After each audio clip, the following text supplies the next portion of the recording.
let's talk about the mere exposure effect. It's one of the first 5 minutes of the documentary, you're going to learn about that.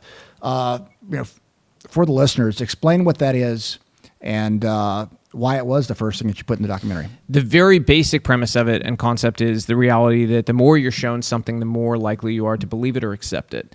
And I think you can just look at any issue in your lifetime and how public opinion has changed, and then look at media and how the media has sold those things to you over time. So, no matter how you feel about, you could give me really any issue. The gender thing, we'll go with that, okay? No matter which side you're on, there's no denying the reality that there has been a massive push over the past decade to normalize these identities throughout media. It's in movies and TV shows, kids' songs, all types of things, okay? Popular celebrities now are gender confused or non-binary, like Demi Lovato. I believe Lil Nas is gender confused now too, or at least seems like he is. There's a number of them. And they display this stuff in their videos.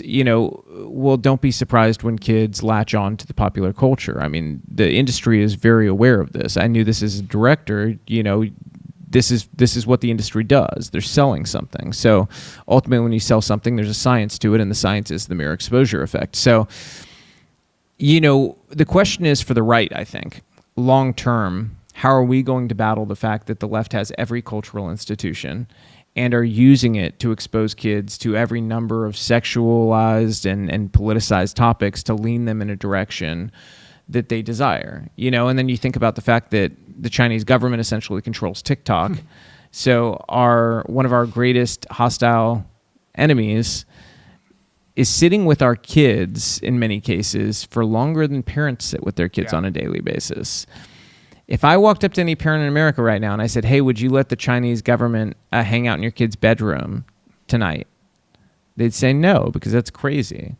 But if you tell them, can they use TikTok while you're busy, doing whatever it is you're doing, they'd be like, sure, that's fine.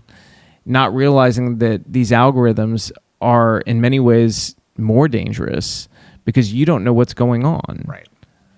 Yeah, the algorithm, I think we did a podcast 2 or 3 years ago mentioning to you what Dedrick, my business partner, said, that leadership is the algorithm.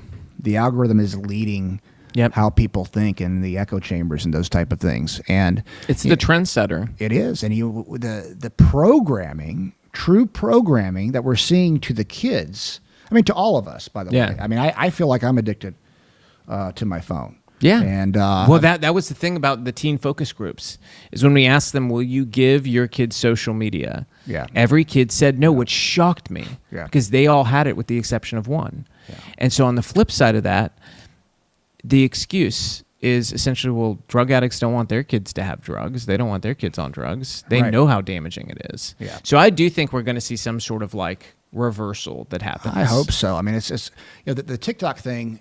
I'm all for banning TikTok. Yeah. I'm like, let's get rid of TikTok, please.